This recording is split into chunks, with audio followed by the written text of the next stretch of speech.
Neuron is an important diagram for 3 marks they will be asking. A very simple diagram. Practice this diagram with all the labels and all. If they ask you to label any two parts, please label it. Otherwise, if they do not ask, draw a neat label diagram of the structure of neuron. If they ask, you have to label all the parts of the neuron. Okay, the next diagram is reflex action. They have not asked, but you practice. The next important diagram is the vertical section of the brain. The vertical section of the brain, the different parts of the brain, forebrain, midbrain, hindbrain, medulla, all this you need to practice with all the different names and all. Many names are there as there are many parts in the brain. Okay, the next we will see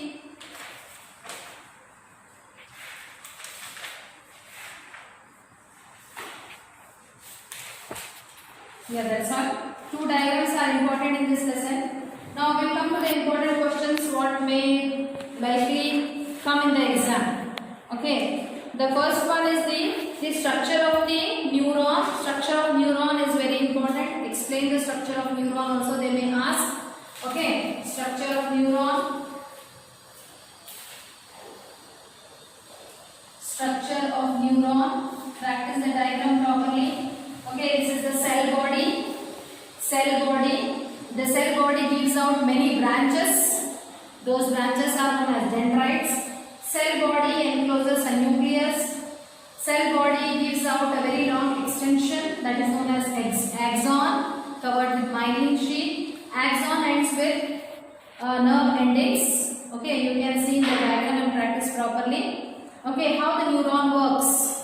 When the nerve impulses are carried in the form of electrical impulses. When the impulses are carried from one neuron to another neuron, the impulses come into the cell body through dendrites. Okay, dendrites carry the nerve impulses or the electrical impulses into the cell body.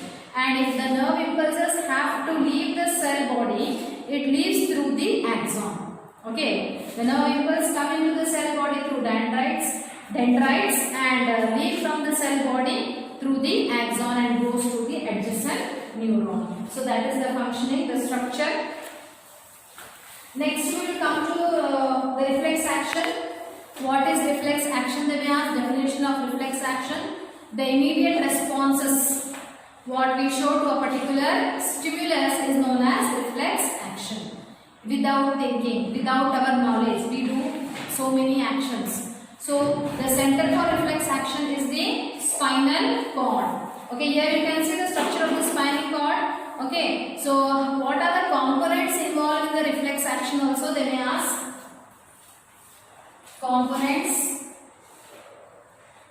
Components involved in reflex action. What is reflex action? Reflex action. Components. Which are the components? The first of all, we see the receptors. Receptors which are, the first component is the receptor which is present in all the sense organs. Through receptors only we receive the stimulus. Through receptors, then we have the stimulus is carried to the sensory neuron. From sensory neuron to the association neuron in the spinal cord. So receptor is the first component, sensory neuron is the second component, third is the association neuron which processes the information and sends in the form of response to the motor neurons. Okay, the Okay, from where the information is carried, then the motor neurons give the information to the or send the electrical impulses to the effectors where you show the response. Okay, so these are the 5 components which are involved in reflex action. The pathway of the electrical impulses involved in reflex action is known as reflex arc. They may ask what is reflex arc also. So everything is being given. You have to go through your notes. All the this thing is given question answers. So pathway of the electrical impulses involved in reflex action is known as reflex arc. So next we will come to the parts of the human brain. We have different parts of the human brain. Then the next question in this part is functions of the brain, different parts of the brain, functions of different parts of the brain. We have 3 parts of the brain: cerebrum, the outer part; midbrain, the inner middle portion; then the posterior part, lower posterior part is the hindbrain. Okay, each part has got different function. First of all, cerebrum is a seat of consciousness. Okay, it controls many of the sense organs. It controls many of the important organs in our body. It controls the speech. Okay, it controls sleep or our willpower, reasoning, imagination. Everything is being all the mental activities what we do with our brain, thinking, memorizing, okay, remembering, all these things. No, it is done with the help of cerebrum only. Then midbrain and the hindbrain, particularly they are meant for involuntary actions such as respiration, heartbeat, or vomiting, or the many of the involuntary actions such as salivation, vomiting, blood pressure. Okay, all these are controlled by the midbrain and the hindbrain. Okay, so midbrain, hindbrain also we have got 2 parts. That is the cerebellum and the pons we have. Okay, pons, medulla and the cerebellum. Pons, medulla and the cerebellum are the hindbrain, parts of the hindbrain. So children, all the functions are given in your textbook. Please you guys all the functions of the different parts of the brain. This is one of the important questions what they usually ask, that is the parts or functions of the different parts of the brain. Then the next, coordination in plants. Okay, how plants coordinate. Plants also show different responses. Okay, unlike mammals or unlike human beings, plants don't have any brain or they don't have any nervous system to control. But they show some growth movements also. Okay, you might be seeing plants growing towards the source of light, roots growing towards the water, minerals or whatever the chemicals which is found in the water. So that is the common responses what the plants show, and they grow. Okay, so those movements in the plant are for growing. Okay, so you can see here always the shoot of the plant, the stem of the plant grows towards the light. The parts which are growing towards the light, the stimulus is the light, and the movement of that plant part towards the light is the response. So we say phototropism. Okay, phototropism, the tropic movement in plants. Okay, phototropism. Photo means light, tropism means movement. Okay, plants shoot system grows towards the light. Positive phototropism. Roots never grow towards the light. They are negative. They show negative phototropism. Negative means they are not growing towards that source, towards the light. Okay, roots grow towards the soil, towards the water, hydrotropism or geotropism, towards the gravity. Okay, gravity always, the force of gravitation is always towards down. Okay, it pulls everything down. So root grows near the soil or towards the soil, towards the water. Roots show positive geotropism. They show negative phototropism. Okay, they are not growing towards light. Roots are not growing up. They grow downwards. So roots show negative phototropism and positive geotropism.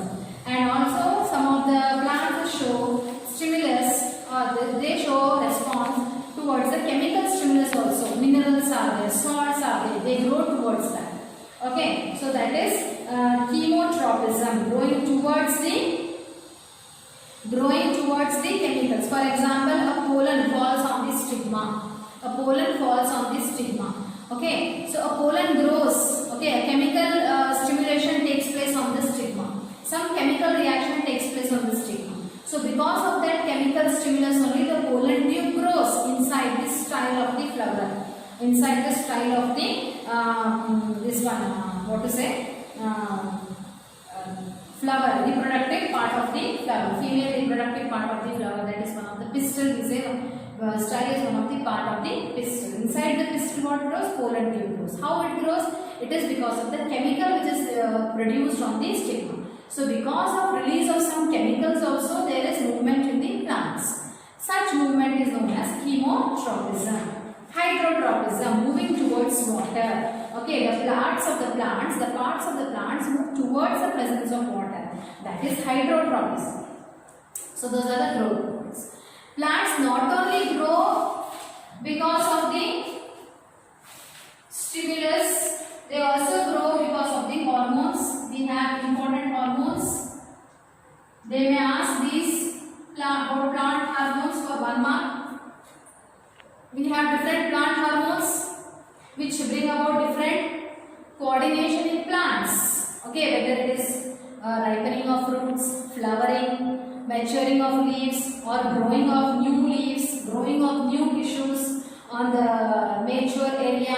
Okay, so on the roots tips, on the leaf tips, on the stem tips where the new cells are added, cell division is taking place. How this all is going on? It is because of the cell division. How this cell division is promoted? Because of the hormones which are liberated in the plants. Namely, the hormones which are liberated in the plants are auxins, cytokinins, gibberellins, abscisic acid. Okay, auxins, cytokinins and all, they help in cell division, they help in growth. Gibberellins and abscisic acid, they help in the inhibition of the growth. They stop the growth. Abscisic acid mainly acts as an inhibitor. Inhibitor means it stops growth. After some duration, the plants will not grow. Okay, it is because of the release of these hormones, inhibitors. Which is that abscisic acid mainly acts as an inhibitor. It stops the growth. When this hormone is released, the plants they stop growing. The wilting of the leaves take place. The leaves become dry and they fall off. So that is about the plant hormones, which is very important. Please go through the textbook, children. The important questions are also there in the box here. You have to go through those questions also, which are very, very important. Now coming to this one. You can see your tabular column. Just you can revise this tabular column. All the information you will get about the animal hormones. Okay, what are animal hormones? Okay, which are the hormones which are released in human beings? Particularly, we are talking about the control and coordination in human beings. First of all, one of the most important hormone gland. Okay, we have, you see here in this picture, there are different glands. Pituitary gland, pineal gland, hypothalamus. Hypothalamus is a part of a brain. It is not a gland. Hypothalamus is a part of a brain which controls pituitary gland. Okay, it gives the message. It sends the electrical impulses to the pituitary gland as to when and how it has to release the hormones to the different glands. Pituitary gland, it controls almost most of the glands in our body. Whether it is adrenal gland or the liver or the pancreatic gland or the thyroid gland or the sex glands and all, that is being controlled by the pituitary gland. So we say pituitary is a master gland because it controls the other glands also. Which are the hormones released by pituitary gland? The growth hormones. What they bring about? They stimulate growth in our body. They increase the rate of metabolism, tissue formation, cell differentiation. That all takes place. Okay, elongation of the bones and all take place because of these hormones, and what happens? There is growth in our body because of the growth hormone. Growth hormone released by pituitary gland. The next we have the thyroid gland, which is situated in the neck region. It releases a hormone known as thyroxine. Thyroxine is also a very important gland, a very important hormone, which is released by thyroid gland. Thyroxine is a hormone. which is released by thyroxine gland. Okay, what it does, it regulates metabolism of body fluid. All the metabolic reactions which are taking place in our body, what all the cell functioning is going on, many activities are controlled by the thyroxine gland. What all metabolic reactions are going on in our body regarding our cell differentiation, growth, or whatever, respiration, heartbeat, whatever it is controlled by the thyroxine. Okay, so we have insulin. Okay, insulin is secreted by pancreas. Insulin is the hormone secreted by pancreas. What it does, what is the function of insulin? It regulates the blood sugar level in our body. Normally, insulin is secreted in every body in a normal amount. Okay, what it does, when the glucose level rises in our body after we eat, what happens after the digestion, after 3 to 4 hours, the level of the sugar in our body in the blood increases. In every normal human being also, what happens after digestion, the sugar level in our blood will increase. So when the sugar level in the blood increases, this pancreas, it will release the hormone in our blood. That insulin, what it does, it converts that excess excess glucose in our blood to glycogen. Okay, whatever our cell needs, that is being utilized. That sugar is being utilized by the body tissues. But the extra sugar, what is there in the blood, which is lying in the blood, is converted to glycogen and it is stored in the liver, in the muscles and all by the insulin. Insulin converts the the excess of glucose in our blood to glycogen. So that is the function of insulin. Testosterone and estrogen are the two sex hormones which are released by testes and ovaries. Testosterone is a collective name for all the different hormones which are released in males. Okay, which are released by testes. Testosterone helps in the development of sex organs and secondary sexual characteristics. In the same way, estrogen also helps in the development of secondary sexual characteristics and the female sex organs in the females. Okay. Adrenaline is one of the important hormone which is released by adrenal gland. Adrenal gland are placed above the kidneys. Okay, what is the function of adrenaline? Adrenaline, it controls the functioning of the kidney also, and adrenaline prepares our body to face the emergency situation. So emergency situation may be not the normal situation when you are very excited, when you are worried, when you are emotional, when you are very sad, when you get any shocking news. Okay, at the time of incident, at the time of accident, it is not a normal condition. When you hear a very bad news, which is shocking news and all, you react in a very horrible way. Okay, your heartbeat will increase, your breathing rate will increase. So this and all is because of what? Because of the adrenaline which is secreted by adrenal gland. By increasing your heart rate, by increasing your breathing rate, it is controlling your body activities during emergency situation. Okay, most of the doctors say, okay, don't say any bad news to the old people. They may not overcome that situation. Their body may get shocked and they may face something. So, but the young people, they are able to tolerate. How? Because of the adrenaline, that is the emergency hormone which controls our body during the emergency situation. Adrenaline is secreted by adrenal. Then hypothalamus. Hypothalamus is not a gland. It is a part of the brain which helps in releasing hormones to the pituitary gland. Hypothalamus sends signals. Hypothalamus gives message to the pituitary gland to release hormones to stimulate the other glands in our body. Okay, so that was about the different hormones. You have to learn about the different hormones, learn each and everything, which is very important. Plant hormones, animal hormones, the structure of the brain. In this, they will ask mainly about the functions of the brain. Okay, so you need to learn all the different functions. Functions of cerebrum, function of midbrain, functions of pons, medulla, cerebellum, all the functions you have to learn. So, I have revised, children. Now it is your work. You should go through the textbook. You should go through your notes. What are the extra questions is being asked. You should learn and revise everything once again. Practice the drawings. Only 2 drawings are important in this lesson.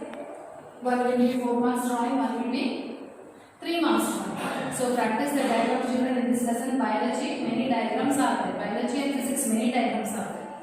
So practice all the diagrams and go through these points. Okay. What all I have revised today. So it will be very easy for you if you are not reading all the questions also. Don't miss these points what I have discussed. Okay. So hope so you have understood the revision part of this lesson. Next, in the next class, we meet again in the next lesson, revising the other important points what we have to do for the exam. Till then, thank you and goodbye.